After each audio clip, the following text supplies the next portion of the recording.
আমার একটা প্রশ্ন, প্রতিবাদ যদি করতে হয় মুখোশ পড়তে হবে কেন? মুখোশ কারা পরে?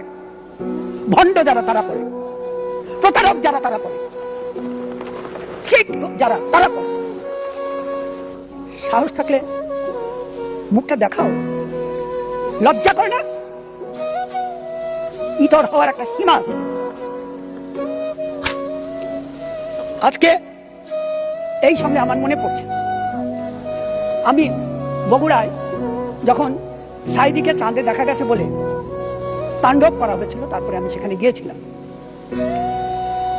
এইভাবে সাইদিকে চাঁদে দেখা গেছে বলে সেখানে আওয়ামী লীগের সভাপতি মমতাজ সাহেব, তার বাড়িতে আগুন দেওয়া হয়েছে। বাড়িতে কিন্তু সেই ছেলে মেয়েরা, তার পরিবারের অন্যান্যরা ছিল, সেই ছাদের উপর দিয়ে অন্য বাড়িতে তারা টপকে তাদের প্রাণে বেঁচেছে। স্টাইলটা একই ধাঁচ এবং একইভাবে এরা অন্ধকারের জীব হিসাবে। আর সেখানে পবিত্র মসজিদকেও ব্যবহার করা হয়েছিল। মসজিদের মাইকে বলা হয়েছে সাইদিকে চাঁদে দেখা গেছে। ফেসবুক ব্যবহার করে যে মারা যায়নি,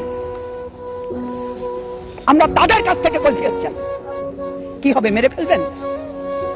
আপনারা তো শহীদুল্লাহ কায়সারকে বাড়ি থেকে উঠিয়ে নিয়ে মেরেছেন, আপনারা রশিদুল হায়দারকে মেরেছেন।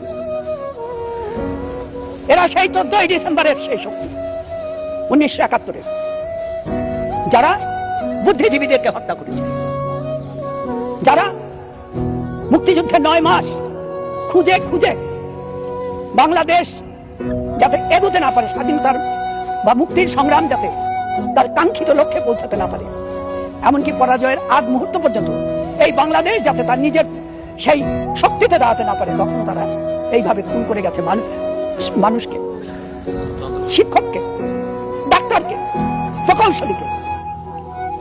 আমি আবারও বলতে চাই, মুখোশ কেন? কাপুরুষ মুখ দেখানোর সাহস থাকে না। আর তারা আছে সেই উপাচার্যের বাড়িতে, এমনকি নারী শিশুর সেই সামান্য তাদের সঙ্গে যে সৌজন্য, সেটা পর্যন্ত রক্ষার কোনো প্রয়োজন বোধ করে না।